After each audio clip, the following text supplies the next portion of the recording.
Good evening and welcome to tonight's webinar. We'll go to our first slide. So welcome to our webinar this evening and on practice strategies for working with infants and parents in the first 12 months.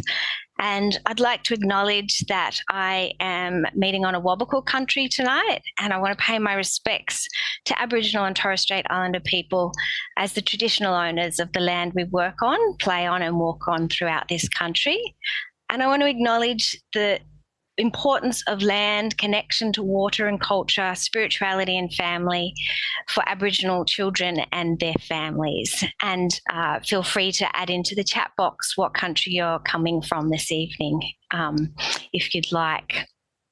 So welcome, I'm Vicki Mansfield, Practice Development Officer with Emerging Minds, and this is our first webinar in our sixth series on infant and child mental health, and it's a collaboration between Emerging Minds and the Mental Health Professionals Network.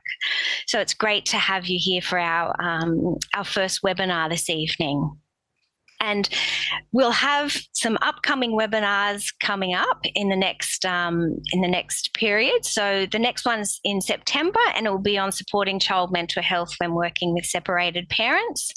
And then we're looking at child mental health and ADHD in November, and child mental health in First Nations communities in February, and understanding children's mental health in culturally diverse communities coming up in April, and then practice strategies for children experiencing and bullying behaviour in June. So if you'd like to receive information, you can subscribe at emergingminds.com.au or the MHPN portal. So that's what the sixth series is looking like.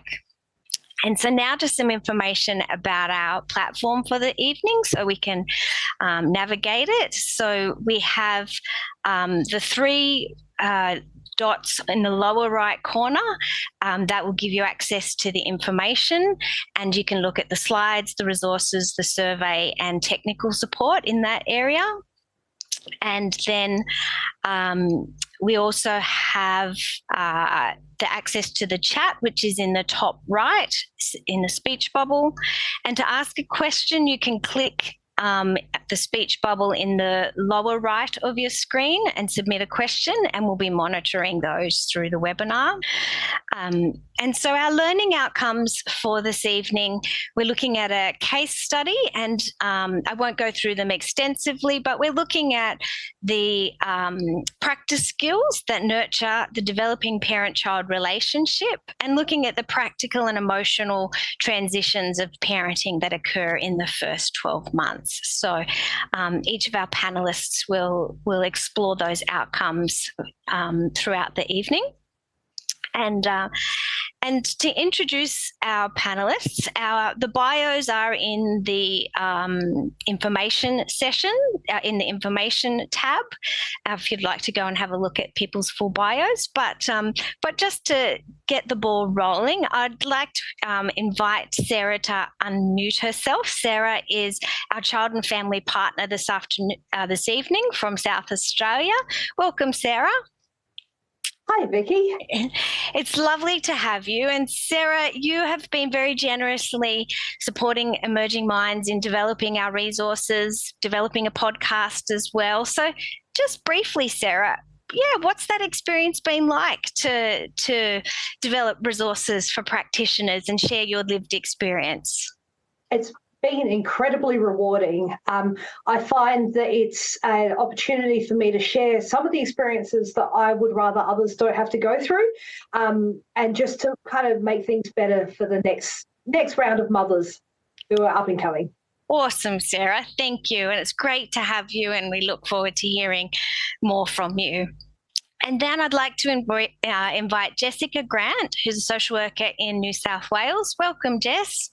Hi, Vicki. It's lovely to have you with us. And Jess, similarly, you've been supporting our practice strategies in assessment course, and really sharing your wisdom and insights from a range of services that you've worked with. So What's your insights around the benefits of interdisciplinary care for infants from your experience, Jess? Yeah, Vicki, I really think that it's pretty simple that when you work in an interdisciplinary team, that means that there's lots of people with lots of different viewpoints that can share thoughts about the baby and hold the baby in mind. And that's really important because lots of services are often very adult focused. So I can certainly remember sitting around the kitchen table at one of the services I worked at where everyone would be saying, what about the baby? Where's the baby? And all of this. So just keeping that baby right at the front of the mind. Awesome. Thank you, Jess. And I look forward to hearing your presentation.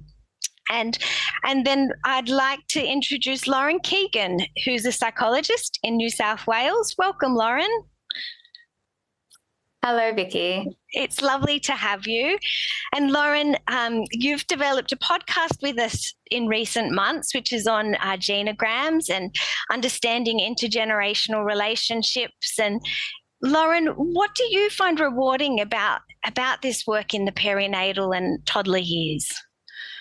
I really do enjoy using genograms with perinatal populations, and I just find the work really rewarding because you are getting in really early to work with families right at the very beginning and can make a real difference in that transition and kind of supporting them in those early years. Yeah, and it's such a big transition, which is what we're talking about tonight. So some of those big transitions. So thanks so much, Lauren. And so each of our panelists will talk to a presentation, and then at the end of the presentation we will have time for questions. So feel free to add in questions if you have questions. So to kick us off, I'll invite Sarah to join us and share her presentation. Thanks, Sarah. Thanks, Vicki. So I wanted to talk about a bit of a mix of the experiences I went through when I was first pregnant and when I first had my son. So as it's noted there, each step of this journey is about transitions, and each transition leads you out of something that you've become comfortable with and into a new step. So you've just gotten used to pregnancy, then you move into birth, then you'll move into parenting. Now, my son had a very fast birth and inhaled fluid during his birth, so he spent 2 weeks in the NICU. Now, I only have one child, and I don't know very much about babies, and all I could do was sit by and watch. I spent 2 weeks watching other people care for my baby. They gave us pointers and they helped, but I couldn't feed him properly. I couldn't burp him properly. I just had to watch other people who just managed it with ease. It was very helpful. There were some nurses who were very helpful, who showed me things like how to bathe my baby and also tried to teach me how to burp him.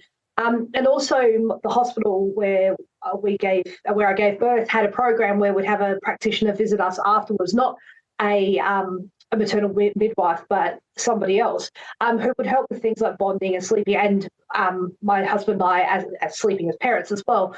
But what would have been really helpful would have been if somebody could show us the small things, how to bond with a baby, how to play with a baby, how to feed a baby. It's not instinctive. And I would have liked somebody who was able to work with me with what I was capable of doing. I was terrified of my own son, and it would have been so helpful just to have someone help me with that. And I found that the support drops off very fast when you move into parenting. Going through the birth, you'll have a lot of medical support, and then as soon as the baby's out, that's when the hard times come. Next slide, please. So I found one size doesn't fit all. The medical advice that we were given was great medical advice, but it didn't work necessarily for our family. We also found that I felt like I couldn't have some of the more uncomfortable conversations. I couldn't breastfeed. I wasn't able to do it. And I had one nurse who was comfortable enough to say to me that this is okay and that I could still feed my child. Yeah, every other nurse was pushing that breastfeeding narrative onto me. And while I understand that breast milk is best for the baby, if it wasn't working, it wasn't working.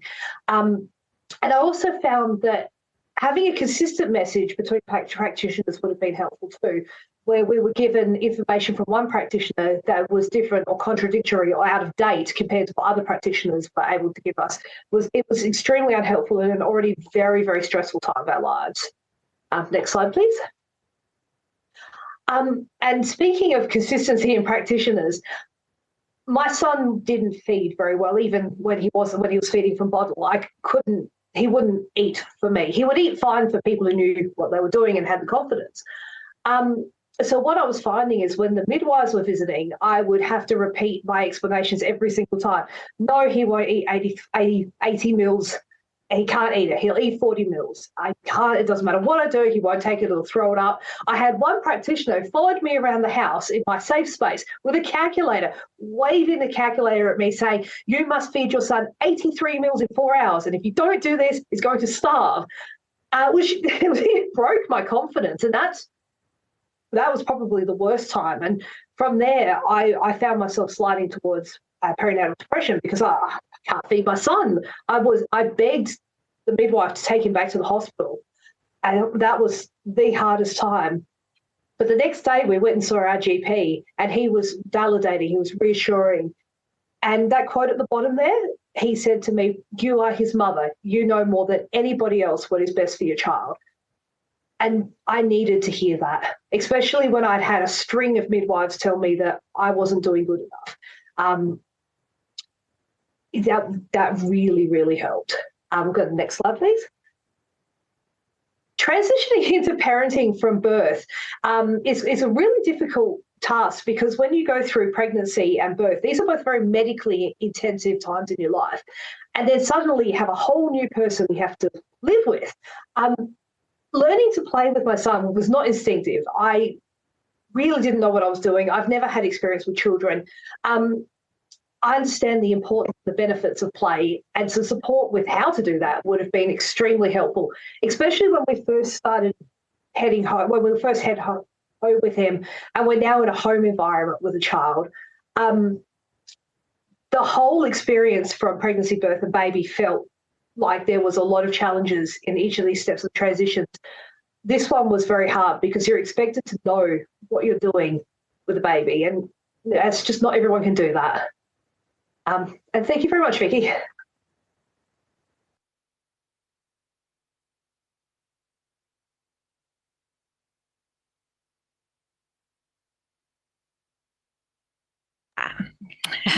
Thank you, Sarah, and thank you. Sorry, mute always catches me. So yeah, thank you, Sarah, for sharing your experiences. That transition is such a big change in our lives, and it's great to hear your experiences and what was supportive. Thanks so much. And so I'll ask Jessica. Jessica, yeah, if you'd like to share your presentation with us. Thanks. Thanks, Vicki. So I'm going to talk tonight from a social work perspective, and what that means is that the lens I'm coming from is looking not just at the individual, but looking at the broader structures around the individual, like family networks, broader systems, cultural influences. And then from a parent and infant mental health perspective, putting together the relationships between the individuals within the family. Next slide, please. So the thing that stands out in the case study, and I hope everyone who's watching has had the opportunity to look at the case study, is that the challenges between Sam and Claire are the things that really stand out in the case study. what I'd be interested to do with this family is to look from a family-focused lens at really how the family are functioning. And I'll do this for a couple of reasons. One is that looking at a family lens takes some of the pressure off Sam as the mum and makes Pete as the dad much more visible when we're trying to understand what's happening. And this is a way to kind of challenge some gender stereotypes around caregiving for infants as well.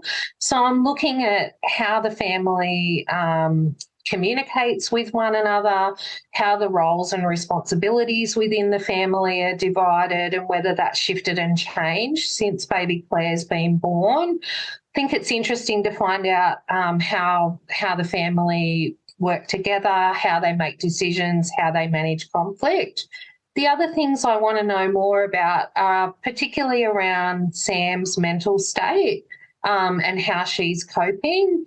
And I think assessing Claire's development is really important too, because parents often are fairly interested in knowing where their infant is at. Next slide, please. So one of the other things that's really important is to recognise the strengths that we might see within a family, and to also identify and look out for any risk factors that might be present. And if we're seeing any risk factors, to be really clear with the family about what we think those things are, and to make a plan around addressing some of those risk factors. So for this family, I'd be really focused on making sure that we can have a plan in place to support Sam if she hasn't been able to sleep and might need some help to care for Claire. And I think we also would need to have a plan in place for what we would do if Sam's mental state really declined and things became a little bit more acute or a little bit more urgent. And when we make plans around addressing risks with families, it's important that we communicate that plan not only with the family, but with anyone else that might be involved in that plan, so that they know how to support when the time comes, if that's what's needed. Next slide, please. So I want to just spend the remaining part of my presentation talking about some of the really practical things, or some of the really direct things about working with this family. And the approach that I'd like to take is to try and weave together the practical care that the family need, as well as some of the support that the parent and infant relationships need as well. So I think one of the things that was really obvious and really stood out was sleep. So Sam's very sleep deprived, and so talking with the family about how we can promote the sleep for everybody in the family, the adults and the baby, would be really important. And I'd also consider whether getting some support with sleep and settling from a child and family health nurse or a service like Tresillian or Karitani could assist with this family as well. Monitoring and managing mental health is another big practical consideration, and I'd probably lean into some of the support, so through the GP, to kind of hold and assist with this. In terms of focusing on the parent-infant relationship, what I really would like to get happening is for Sam and Pete to be able to reflect on what they think baby Claire needs, and to be able to respond to her cues. So this might start with some psychoeducation about infant development, communication, and what baby cues actually look like. And the Circle of Security Parenting is a good resource that I use a lot, because it has a neat map that pretty clearly explains what infant cues can look like. I'd be working with Sam and Pete and really maybe using that experience when Claire gets upset of a night time to talk to them about what normal developmental expectations and routines are. But as Sarah mentioned in her presentation, it's important to match this up with what Sam and Pete know about Claire as their baby, and for me not to take an expert position. I'd try to work on Sam and Pete's reflective capacity and asking them what they think, what it's like for them when Claire gets upset, and then what they think it's like for Claire when she's upset. And I'd get them to try to think about what they think Claire might need in those moments, practically, and what she might also need emotionally. And sometimes we can get a bit caught up in trying to get it right, but I just encourage people to wonder and have a guess and then try something based on that guess and then evaluate how they think that met their baby's needs. Some other considerations are there other supports that this family needs? So does Sam need to be able to have a contact that's not parenting related? And is there maybe a neighbour or someone close by that can be someone that can delight in Claire, given that Sam's family is often very far away? And also thinking about other underlying issues and whether addressing some of those could help the family. So we know Sam had a loss early in her life, very unexpectedly, and that could be impacting on her experience of parenting. And also thinking about Pete's son, Adam, and his role in the family and whether there's any support that could assist with that as well. So those are my thoughts. Thank you, Jess. It's and Jess, that's really comprehensive, and I really appreciate that looking at the layers within from the individual kind of out and for both parents and also for the child and what that means. So thanks very much, Jess. And now I will ask Lauren to share her presentation from her perspective. Thanks, Lauren. Thank you, Vicki. Well, as you can see from Jess's presentation, there's lots of areas to explore with this family. And as a perinatal psychologist, I look at mum's mental health, but also the parent-infant dyad. So I'm interested in attachment and the relationship. So you can see on the slide here, I've created a genogram based on the information we know about Sam and her family from the case study. So I use genograms to not just gather demographic information, but I use it as a relational tool as well to understand the client's history, relationships, challenges, and strengths. As Vicki mentioned, we've done a podcast on this, so if you want to know more about how I use that in that way, then you can check that out. For this case, I would like to go back a few more generations to get a better understanding of what's come before. I certainly want to explore Sam's earlier experiences, in particular what was happening around the time of her father's death, her relationship with her mum before and after that time, because we know that these early years are when children are developing coping strategies within relationships. So I'd want to understand that further.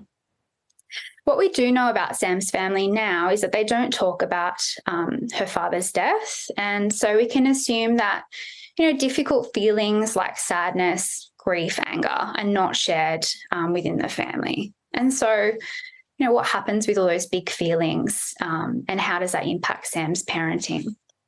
We are given a clue in the video, in the case study video, that Sam is quite comfortable with and enjoys her time with Claire when Claire is in a good space. But when Claire has big feelings or she's crying, that's when Sam struggles. So we know that Sam often feels guilty and overwhelmed and frustrated when Claire cries, and she finds separation difficult too. Next slide, please. So based on the little information we have on her history and her difficulties with Claire, we'd like to gather a lot more information around her history, but, I'm starting to think that maybe there's her attachment style is consistent with an ambivalent style of attachment. And that's this kind of push-pull in the relationship that Vicki raises in the case study video. And this ambivalent style of attachment shows up in parenting, where the parent wants the child close but feels really overwhelmed by the child's emotional state or their needs. And that can lead to inconsistent parenting and then unsettled babies. So the baby too might send mixed signals of wanting the parent near, but also not being comforted by the parent's presence. So it can be like a bit of this cycle that happens within the relationship. So if we look at childcare drop-off, for example, we can imagine that maybe Sam takes Claire into childcare, and then Claire gets really upset, and then Sam gives her another cuddle and then another cuddle and says, oh, I'll just give you one more, and it's really hard to part. And that's because of her need to not have her baby being upset, that she feels uncomfortable with that. And that this can actually send an inconsistent message to Claire that she's not safe where she is. So once I've got an understanding of the kind of attachment and relationship patterns happening in the dyad, then it helps to guide what I work on. And that's always in collaboration with the client and their most kind of pressing concerns, rather than, you know, my own agenda. Next slide, please.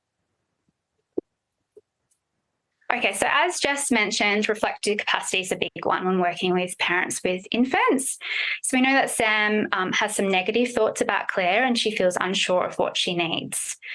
So an example of how this might play out with sleep, when we're thinking about this ambivalent style, that Sam might respond to Claire's cries in the middle of the night.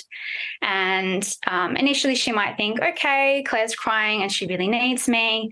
But then the crying persists, and she might think, okay, maybe she doesn't want me. She might put it back down and pick it back up and put it down again. She might think, oh, she's doing this to annoy me, or she's a stubborn baby. Or she might become frustrated and ask Claire, you know, what do you want from me? And just feel really overwhelmed. And this sends a signal to the baby that mum's not in charge. And if the parent isn't in charge, then the baby can feel really insecure and even unsafe. And so the baby may make things bigger to make their needs known, which further makes the parent feel overwhelmed. So again, there's this bit of this cycle of everyone feeling quite overwhelmed. So, of course, we're just kind of hypothesizing here, but, you know, we're beginning to see how the relationship is so important to explore and work on when it comes to a parent and an infant. So psychoeducation, as Jess mentioned, on infant development from an attachment perspective is really crucial to develop reflective capacity that babies, you know, they're not just stubborn or kind of out to get you, that they have genuine needs and they develop strategies to get those needs met within the relationship. Next slide, please. Okay. And so then also looking at some practical strategies. So as just mentioned earlier, circle of security is a really great parent-infant intervention. It's a relationship-based education program that's used quite often with parents to help with that reflective capacity and understanding infant development. And another intervention that I use is called Martin Mayo, which means on one's own strengths. And it's a strengths-based parent-infant intervention, which uses video recordings of the dyad to support the relationship as well as development. So it's used by child professionals, but also early childhood educators and supports. So when we're thinking that Sam, you know, what can I do to support Claire with her childcare transitions? So what we want to do is make it really clear that childcare is a separation and that babies and young children will have feelings about that. So the goal is not to stop crying. Is a bit of an unhelpful goal because it is a normal response. The goal is really just to make the whole process smoother, for Claire to feel safe and secure, and to reduce mum's anxiety. So Vicki mentioned in the video about kind of Sam talking about what she's doing to help with the transition. So in Martin Mayo, we call that naming. So naming what the adult is doing to help provide that predictability, connection and familiarity, particularly around routines like nappy changes, getting dressed and transitions like going off to childcare. So Sam could say, you know, okay, Claire, I'm going to get you out of the car. I'm going to go into the room and see, you know, Miss Holly, and then I'm going to give you one last cuddle and kiss, and then I have to go to work, but I'll be back in the afternoon. So really clear message about what to expect for Claire, and then actually kind of following through that. So a really consistent message too. And so Claire might cry, In fact, most babies and young children will, and that's normal. But the repetition and the naming helps babies feel that life is predictable and safe and that mum is in charge. Speaking to childcare about having a consistent educator or carer at handover can also be really helpful to minimise anxiety of mum and baby and just provide that consistency as well. And then we want to talk about reconnection and what's known as rupture and repair and circle of security. So when there's a separation, so when Bub's been out to childcare for the day, the baby experiences that as a bit of a rupture because they've been parted from their primary caregiver. So it's important to have time to reconnect and have kind of repair that connection. So Sam might say to Claire, oh, you were so sad this morning when I left, but I hear you had a really good day and I'm really happy to see you. So this validates and names Claire's feelings, and then they can have some time to reconnect, like reading a book or playing together before making dinner and getting on with the day. And this really helps bring back the focus on the relationship rather than the behaviour. So with supporting Sam to be more confident with leading and supporting Claire with transitions, then she will send clearer messages to Claire, and Claire will in turn learn through predictability that she can be clearer in her feelings with her mum as well. That's it. Thanks, Lauren. And there's so many great messages in there, and the importance of that naming and talking and how comforting the voice can be for babies in this time. So yeah, thanks so very much for those strategies. And so we'll move to the questions. And so thank you to all of the registrants who submitted questions when they registered. It's always great to have an overview of what people are interested in. We don't always get to every question, but we definitely will aim to have a good representation of questions. And you can ask us questions still by using the three dots in the lower right corner of your screen as well. And so I will start the questions with one for that was sent in through pre-registrations, and I'll invite Sarah if you'd like to respond to this one. And I think it's a great question. Is, in your experience, what's the most important or valuable thing for a young mother to hear and know about this time of life, and for herself and for her child? So from your experience, what words of wisdom do you have for a young a parent of a new bub? I would say that it's going to get better, particularly during the absolute worst times when you have no sleep, when you're exhausted, when baby's fussing, crying. It does get better, and it will get better faster than you expect it's going to. Yeah, thanks, Sarah. Yeah, and because sometimes I think in the middle of the night when we're sleep deprived, it can feel like it's not going to get better. And so I think, yeah, it's really great to be able to have that outlook of things change and move, sometimes so fast for littlies as well. And one of the other questions that's come in is around Marta Mayo. Lauren, and there was interest in whether you could maybe explain a little bit more around Marta Mayo. Is that okay from your perspective? Yeah, look, I know that it's a bit of a strange name, Marta Mayo. So it's an approach that was developed more than 50 years ago in Holland by a really wonderful woman named Maria Arts. And it really came through her study of just observing parents with children. Initially, she worked with families with disabilities and the neurodiverse population, but then found that a lot of the strategies that she was coming up with was just applicable across the board for all families. And so at the core of the approach is using videos, so even just a couple of minutes of filming a mother or parent and a baby or a toddler or any age really, and then examining that through this kind of strengths-based lens. So there's some kind of core communication elements that we look at, and it's very much looking at what the parent and the baby can already do and what they already bring to the relationship, and helping lift that up and support the dyad. So, which are a little bit different to some other parent infant approaches that look at perhaps what they're not doing so well and how they can improve on that. And Matamea has just a really nice strengths-based approach to supporting the families, and can really help kind of give them a confidence boost as well. Great.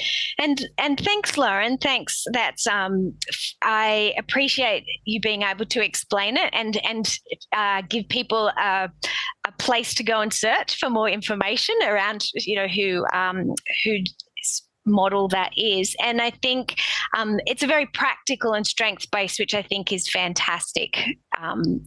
Thanks. And so I'll ask Jess and Lauren, feel free to comment as well. But Jess, I'm wondering, one of the questions that we had was how to best support parents when they're experiencing anxiety and depression, who maybe are finding it challenging to see that their children are responding positively to them. So it might be hard to see and notice.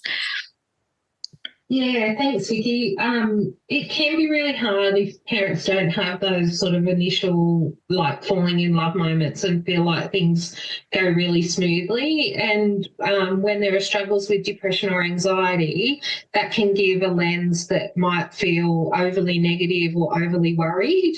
So I think one of the great things that we can do is support parents in their observations of babies. So I really like to use an approach from Circle of Security where you really try to tone down with the parent, what did you see the baby do, and ask the parent to talk about behaviours or cues that they might have seen, and then start to get the parent thinking about what did you think that means, and then what do you think how do you make sense of that? And if the parent comes back with lots of negative or worried emotions, or they're not able to see the positive ways that their infant might have been responding, you can try to open up for some other possibilities. Are there other things that could mean when your baby turned their head away from you? Another strategy might be to invite parents to watch their infant while the infant is asleep, because that can reduce a bit of the pressure for the parent having to read any of the cues or try to make sense of the baby's behaviour. And it can offer just an opportunity for a bit of a neutral connection where, again, the parent can kind of hone in on some of those observational skills as well. Mm. And thanks, Jess. And it sounds like it's kind of, breaking it down into a step-by-step process by the sounds of it. And Lauren, would you like to add anything or from your perspective as well? I think Jess pretty much covered it. I would just add that, I would sometimes use video work to show back what, parents might miss in the moment that their child's trying to communicate to them. Yeah, thanks. It's there's a little bit of a theme coming in here. There's two questions around antenatal, so I'll ask the first and then we'll add on to it. So, what are when there are perinatal vulnerabilities, what are the benefits to working with families in the antenatal period? And I'm wondering, Lauren, if you'd like to, maybe share, because I know this is something you have quite a passion for as well. Yes, Vicki. I love getting antenatal referrals. I like just being able to get in as early as possible before Bub is even born. Even if there's just mild anxiety or low mood symptoms, it can be so beneficial for the parents to have access to early support. It means that they have some space to work through some of their worries and struggles, to prepare for the transition to parenthood, which is huge. Whether that's the first time or being then a parent of more than one child, that's also a big transition. And also to have a plan in place for mental health support, which is even more so important if there is a history of mental health, either in the perinatal period or in other times in their life. And I guess in the case of, Sam and Claire, if it was picked up that she was, unsure about the pregnancy or feeling a bit anxious about the life change to come, and also being a parent of, of another child as well, then perhaps she would have had a better time adjusting to the postnatal period. And if not, then at least she would have someone to reach out to that kind of knows her at her baseline to kind of support her. So I do think it is a myth that you have to be really unwell to see a psychologist or any other kind of allied health professional. You can actually reach out and get support as a preventative as well. Yeah, I think there's certainly a lot of recommendations around it, and I think it's particularly if it's a following pregnancy where there's been vulnerabilities there, building up and supporting antenatally through that can make such a huge difference. Thanks, Lauren. And there was the follow-on question from that antenatal discussion was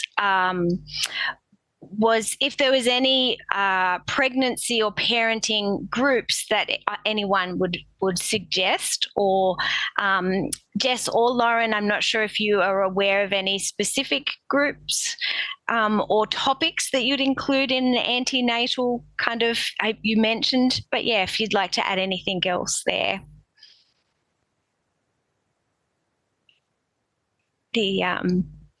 And so one of the other questions that I would ask any one of the panelists to respond to, and it's somewhat similar, is that how to acknowledge the challenges for parents in that early transition period where babies are maybe not as socially engaged in that first 1 to 3 months. And I think, Jess, some of the discussions you had around connecting with baby and bonding. But Sarah, I'm wondering if you have any comments or feedback about that as well, about, what support might be needed in that early stage from your experience? I think that support with bonding and learning to play and learning how to read visual cues, all three of them could be really important, particularly if you haven't had much experience with babies, given that they're very similar, but they're still babies to reading like an adult's body language. So learning to not only be able to read it, but also to trust that you're reading it right would be really, really helpful. Yeah. It can be quite bewildering, I think, in those early stages. Yeah. Jess or Lauren, would you have any other comments around that first 3 months where babies may be not as reciprocal as in the later stages? Yeah, I mean, I would just say I think it's quite a common experience, what Sarah has shared, of not quite knowing what to do with a baby once they arrive. And I think in the first 3 months, it can be quite challenging for parents because you're just changing nappies, settling, feeding, and those kind of wait periods are not very long, and then not getting the kind of that nice feedback like smiles and giggles that you might get a little bit further along. So it can be really tough. And I think, again, just coming back to, education around how to connect with babies at that really young age. It can be quite easy to miss those little signals or cues of them reaching out for connection. And that also that, like Sarah said, that things also change. It's not like that forever. And often parents find it a little bit easier around the 3-month mark when the baby's a little less obsessed with food or milk and it's starting to look out to the world and taking an interest and wanting to be more interactive and having longer wake periods as well. Mm. And I think you both mentioned, you know, the importance of psychoeducation, and I think, you know, that psychoeducation around babies' brain development and that, you know, they're so sensory in those early days that lots is about touch and sound and voice is really comforting. So they're taking lots in that we may not necessarily appreciate from an adult perspective. And one of the other questions which has come in, which I think would be great to get input from, was what support and things, and you touched on them briefly potentially, what support might we explore and for Pete? And yeah, we've talked a lot about Mum, Sam, as the presenting person, and Jess, you mentioned looking at the bigger picture. So yeah, any comments around the supports and work we might do with Pete as dad? Yeah, I might jump in, Vicki, and just say, yes, I think it's really important to put Pete in that frame. And while Claire is not Pete's first baby, he has Adam, who's 4 years old. This is certainly the first baby that he and Sam have had together. And so there might be parts of him that feel like a first-time dad this time around as well. I think a good resource that we can offer to fathers is the SMS Dads resource, which kind of can help link in with developmental information as well as kind of giving that support where that's needed as well. I think Pete's trying to juggle lots of things in his family, and so I'd want to talk to him a lot about what areas he thinks the family could benefit with some support from as well. And I would also recognise that when there can be some risks around Pete's mental health that we'd want to be sort of keeping track of. And while in my presentation I talked about Sam's mental health being sort of the priority, Pete's would come at a close second to that as well. Yeah, thanks, Jess. Yeah, and I think, Lauren or Sarah, would you like to add any comments there? Jessica did a great job at keeping dad in mind. And I would just suggest that when you're working with families to try to invite dads in whenever you can. I guess we know 1 in 5 mums will experience perinatal anxiety or depression, but so will 1 in 10 dads, and they can sometimes get missed because they are kind of carrying other worries or holding the family if the mother is experiencing mental health issues. So always trying to check in with the dad and invite them into sessions if you can, or offer kind of individual support. Yeah. And Sarah? Yeah, so I'll jump in there as well to say that my husband was one of those 1 in 10, and the only reason why he was picked up is because he came with me to my GP appointment where the GP told me, I've got this. He also, after speaking to me, spoke to my husband and said, how are you going? And that was very rare, I found, in the early days. It was always about baby. I came second. My husband came last. He was always at the bottom of the pile. And I think it's really important to recognise that fathers can struggle, and their struggles are quite often different to women's and silent usually as well.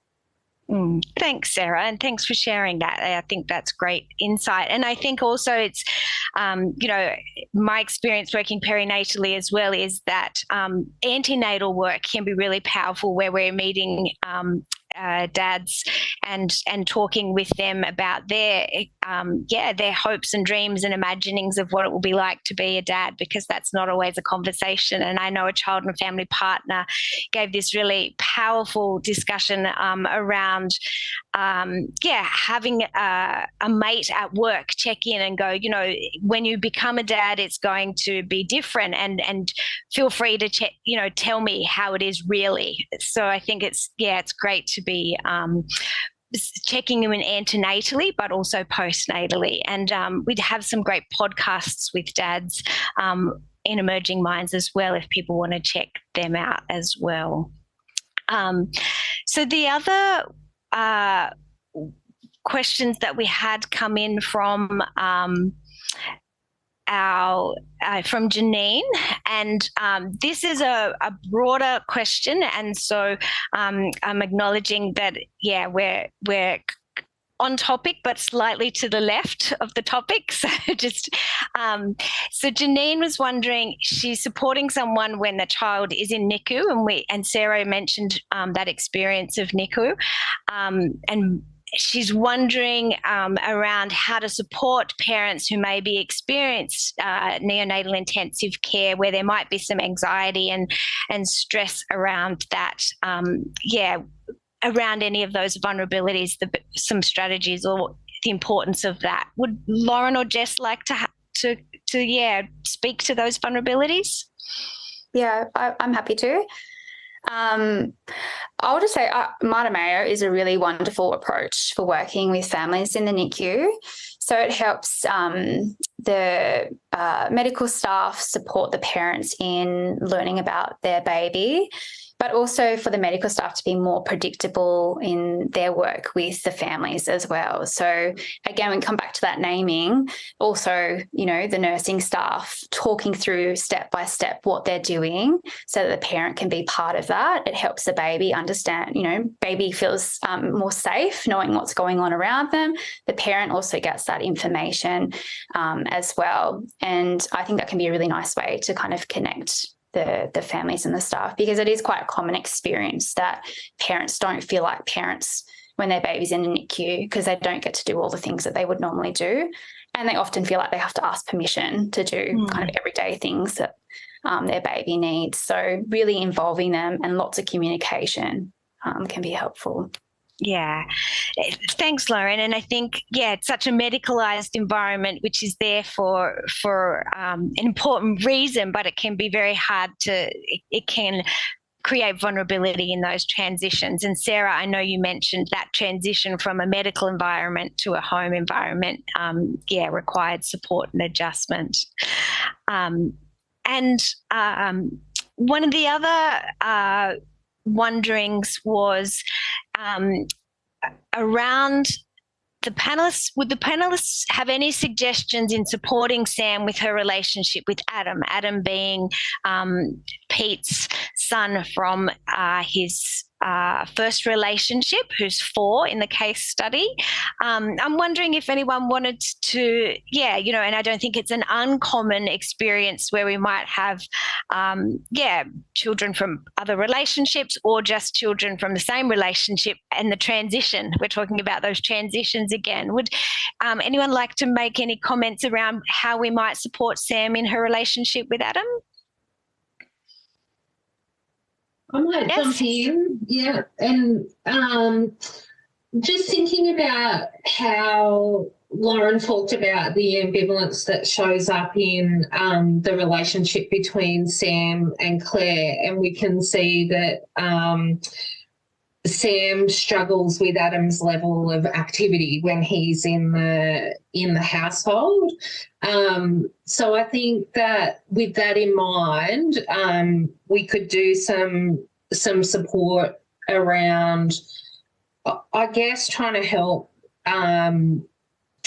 Sam understand where Adam might be at developmentally. I think that that's one part of things.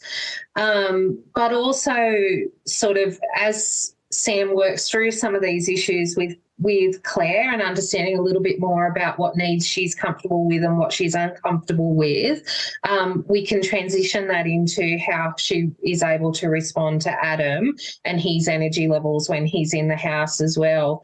And it might be that Sam needs some support around how to engage in play with a 4-year-old. She's never done, she hasn't had to do that parenting role before. That I just think that providing some really practical support around how to play with Adam could really help. Yeah. And thanks, Jess. And I think similarly, you and Lauren both talked in your presentations around that building reflective capacity. So, building again that reflective capacity, wondering around, as you said, what Adam's might be thinking and feeling. And in the practice strategies course, there's little examples of that wondering around how Adam might be thinking and feeling about having a new brother and sister, a new brother with baby Claire. So, yeah, building that empathy and wondering, and I think those examples of plays are great suggestions as well. And one of the other questions is the skill of being present, and so I think that both of you have touched on this in a way, is in the concept of being present to help with the parent-child relationships. Parents and individuals sometimes find this difficult. And what would you recommend to support being more present? And I think, Lauren, that being present with certain feelings or being with feelings, you alluded to as well. And they were wondering whether self-compassion is an important part of that as well. So, yeah, Lauren, would you like to kind of, comment on that, how we help parents be present, or even for clinicians, being present and sitting with infants in an infant pace can be a challenge, and it can certainly be a different pace of work. So would you like to, add your reflections around that? I would just say I think we do live in a very busy world and it can be really challenging to slow down to the life of an infant and kind of stepping into their world, that even just being picked up off the ground and into your arms, that's a transition for them. They've gone from being on the floor to being up in the air in your arm. And I guess just putting yourself into those shoes, which really does mean just slowing everything down, which is can be quite challenging, particularly for parents who've been quite busy with work up until having a baby. It's quite a transition to just the slow-paced life of having a baby can also be incredibly boring, and parents try to feel that, I guess, by being really busy with babies. And that's sometimes just that discomfort of slowing down that we all experience, but having a baby really, it's quite profound. Just how slow it needs to be. Yeah. And thanks, Lauren. And I think, the pace. And Jess, I'm wondering, from your reflections and experience, I know that this is something that's discussed in your insights from the course around the pace of working with parents, say maybe in a play session or in an observation session. How is that from a clinician perspective, do you think? Because going from a very fast-paced workplace to being still and being with clients and modelling that, I'm wondering if you can share any insights about that. Yes, I think that can be a challenge, and especially in situations where things can be tricky in families, there can feel like a pressure to really kind of jump in, dive in with strategies, plans, fix this, fix that. But I guess being with or being present really means just going at the pace of the baby and the parent that you might be in the room with. And a big thing that I always think about as a clinician is my need to manage myself in that context as well. So I might be thinking about the 50 other things that I have to do, what I'm going to make for dinner when I get home, my next client that's due to arrive in 20 minutes, even though this little infant looks like they're going to need to have a feed in 5 minutes' time.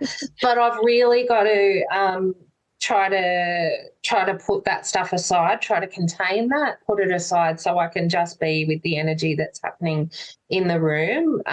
One of the registrant that asked this question mentioned self-compassion, and I talk a lot with parents about self-compassion because and for us as clinicians as well. There's so much pressure to do so many things. Lauren said we live in this very busy world.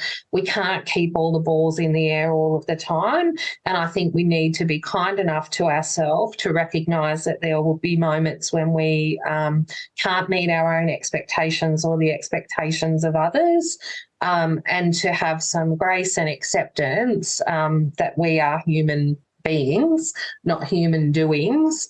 And Thanks. so just letting ourselves slow down and be in that moment. Yeah, thanks, Jess. And I think that's a really great reflection on what we're needing to do for ourselves. So there's a lot happening for ourselves internally, and our practice strategy course certainly touches on that. Our reflection in action, on action, and for action. And so really, for clinicians, it's often a tuning and slowing down ourselves for us to be able to hold that space for both parent and child. So yeah, thanks for that. And I think we probably have time for one more question, and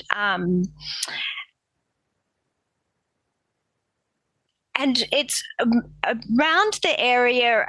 Yvonne had a question around working with mums who may be openly, and I think in the case study, Sam talks about, having some regrets. This wasn't maybe how it was planned for her to be pregnant at this stage. It was a surprise. And so she's wondering about, sometimes mums are openly talking about regretting becoming a parent, and that this is a common thread, and there's often a stigma about voicing that, and so there might be stigma or shame about voicing that. Is there any suggestions or thoughts on how we can support a parent or normalize that process of ambivalence or resentment? Or Jess or Lauren, would either of you like to comment? I can see Lauren nodding at me. Yeah. I touched on that ambivalent attachment style, but actually ambivalence in parenthood is actually quite normal, that we can have two coexisting opposite feelings at the same time, that you can love your baby, but also love the life you had before you had your baby. And I think just validating and normalizing those feelings, that's okay. You're not a bad parent for having those thoughts, because I guess when we hold on to those thoughts, then we carry shame and guilt, which is, not helpful either. So, I work with a lot of parents that have those kind of feelings, or even just, I love spending time with my baby, but I also just love time on my own. And that's okay as well. And I think just being able to carry both of those things at the same time doesn't mean that you're a bad parent in any way. And I think it's really helpful for them to hear that. Yeah, and there's a great book that I used to have on my bookshelf that was Good Mums Have Scary Thoughts. And I think, that's really an important normalizing that we can have a range of thoughts, and that we can have a range of feelings, just as we're talking about being able to sit with babies' range of feelings. I think as clinicians, it's important to acknowledge and sit with those feelings. Thanks, Lauren. So thank you very much for your generosity in questions, and thank you for the panelists for sharing your insights to the questions. There was a great range, so I appreciate that. And just as we start to sum up for the evening, I'll just come back to our panelists. We've covered a lot in the questions, and we've covered a lot in your presentations. And so I'll just go back to each of you. And Sarah, I'll start with you first. If you had one word of wisdom from this evening that you'd like the audience to take away from your perspective, what word of wisdom would you leave them with? Can I use a couple? You sure can, absolutely. Empathy. Actually, I can do it in one word. Be empathetic to your clients. Be empathetic to your patients, to yourself. Empathy goes a long, long, long way.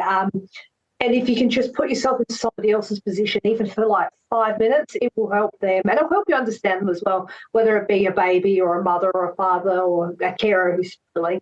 It's empathy, yes. Beautiful, beautifully said, beautifully expressed, Sarah. Jess, I'll go in order. Jess, if you could share your parting word of wisdom or your parting message, take-home message to the audience, what would you like to share this evening? In one word, you can be a sentence. In one word, it's wondering, and it's just always holding that thought in your mind. What's this like for the baby? What's this like for the baby? Yeah, coming back to that, for the baby, and what's this like? And thanks so very much, Jess. And Lauren, what's your parting words of wisdom for the audience from our discussions tonight? Well, I guess I'd just say kindness, but like to yourself as well, that working in this space can be really challenging, and to make sure that you kind of have your own kind of support network and space to reflect, because it's very normal to have things come up when you're working with, vulnerable families, that we're all human and we all have our own triggers. And I think that's really important as well. Yeah, thanks, Lauren. Absolutely. I think it is quite, it takes a lot to be holding the space emotionally for parents and infants. And so I think, as clinicians, it's really important to take care of our well-being as well. So thank you so very much for your time and generosity for all of the panelists this evening. And I'll just do some, last messages. So please, this evening, before you log off, if you can go in and do our survey, that would be fantastic. So you can do that by clicking on the banner, or you can scan the QR code. You will get a statement of attendance, and that'll be emailed out within the next 4 weeks. And you'll also get an email letting you know when the resources, there is a list of resources that some of have been mentioned, and when the recording will go up on MHPN and Emerging Minds site. And as I mentioned before, this was the first of our series, and so there will certainly some more great webinars coming up. We have latest innovations to embed and sustain trauma-informed care coming in August. In September, we have trauma-informed care therapies and approaches to improve your practice. And September, Emerging Minds, supporting children's mental health when working with separated parents. And October, trauma-informed care, the impact of trauma on the physical body. So again, you can scan that as well. And so the Mental Health Professional Network has over 350 networks across the country where mental health practitioners can meet in person or online. And so there's some really amazing topics and discussions and peer discussions occurring in there. And you can visit www.mhpn.org.au to join a local network.